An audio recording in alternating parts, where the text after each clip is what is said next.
All right, we're on to our next series with my boy Jordan here.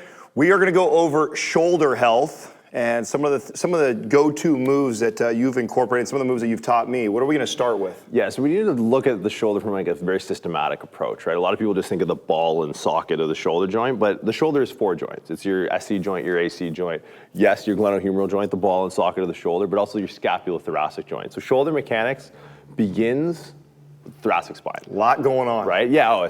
And that's the thing. It's if you oversimplify it, you're gonna overreach. You're gonna miss the boat entirely. So, thoracic spine is gonna dictate. So, if we're in a flexed thoracic spine position, that's gonna put our scapula, our shoulder blades, in a elevated and protracted, which is gonna set a trajectory for that internal. Super rotation, common too, right? I mean, especially here in the valley, you see a lot of it walking around. So, exactly. So, you 9 to 5ers out there, this is something you're really gonna want to address. So, we're gonna start kind of from the outside in. So the muscles that are casting us in this flexed, adducted, and internally rotated position. So we'll take it to the wall. And what I want you to do, first and foremost, lats and triceps. So what a lot of people don't realize is that your lats are internal rotators of your shoulder, right? People know for the most part pecs are internal rotators, and they think, well, lats, opposite side of the body, must have opposing function. Great way I show people that is I just tell them to put your hands out like this and then turn your pinkies up as hard as you can. Yeah. And trust me, you'll feel your lats engage right away. Bodybuilders, fitness enthusiasts, where are my shoulders? Yeah. Internally rotated. Where are my lats? Shortened, right? So lats are internal rotators. So addressing those first, what I want you to do,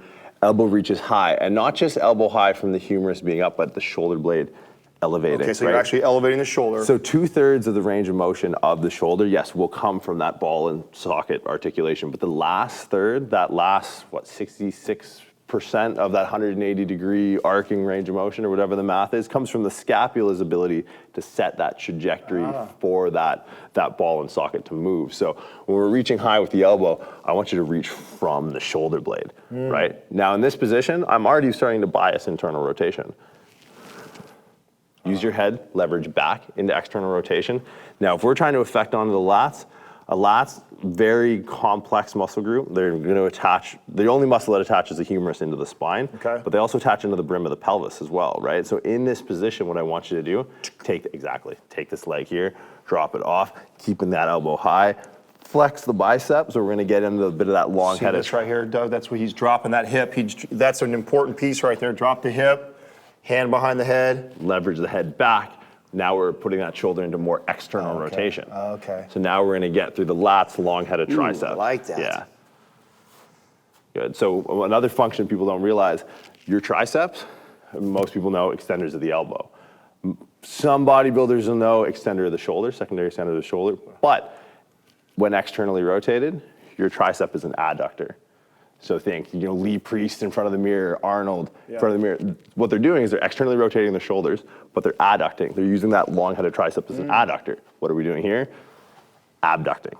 So we're not so much stretching muscles as movements. We're stretching kind of global abduction of the body. So we're getting this whole thing away from midline. Yes. So next, we'll drop back to the pec minor.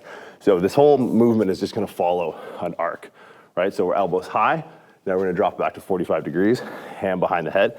Pec minor comes in right that coracoid process of the scapula, that anterior projection where that short-headed bicep attaches in on. Now we're gonna think dropping that shoulder forward and then pulling the sternum away. So I'm thinking of taking this coracoid process and driving it towards this the floor. way, and then you're opening them up like exactly, that way? Yeah. Okay. So we hold here. And again, don't be afraid to hold static stretches 30, 45, 60 seconds, especially. Well, especially moves like this. I feel like moves like this, that there's a lot going on. Yeah. That just kind of moving in and out passively is. Nah, we're good. No. Yeah, no. So we got lats, long-headed triceps, pec minor. We're just gonna keep moving the elbow back, palm flat, elbow at shoulder height.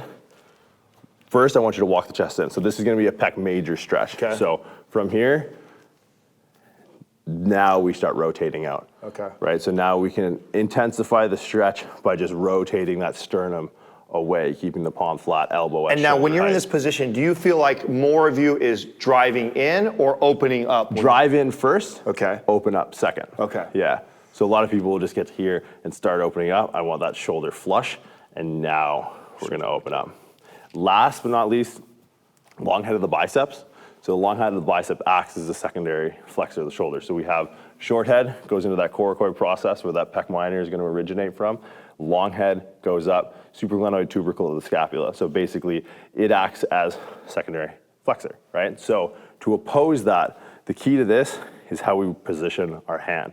Biceps is supinator of the wrist. So a lot of people will try and stretch here, flat palm like this. I want you to start pronating the wrist. Now we're gonna call more on the bicep, right? Because the bicep, this is short, this is long, right? So we're stretching that long head of the bicep. Thumb goes into the wall at shoulder height, same thing. Now we think of flexing that tricep, driving that elbow into the wall, and now we begin to open up. So this will get to tell you what your rate limiter is. Are you deficient in range of motion at the bicep, sort of distally at the elbow? Because some people will say, oh, I really feel it here. Good, if that's where you're deficient in the movement, then that's where you need to stretch it. Right. People with tighter shoulders, like people that aren't kind of T-rexing all the time, will feel that long head of bicep tendon through the shoulder. I feel like that's such a great point too that you make, that a lot of times I'll teach a movement similar to this and someone doesn't feel it technically in their shoulder. Yeah. It's like, well, that's because we got a lot of dysfunction going on. Exactly, yeah. We got to get there. It doesn't mean don't do it. Yeah. It means you probably have a lot more problems going on. That'll be the progression then, right? Right. And that'll be the objective outcome when you feel it in the shoulder.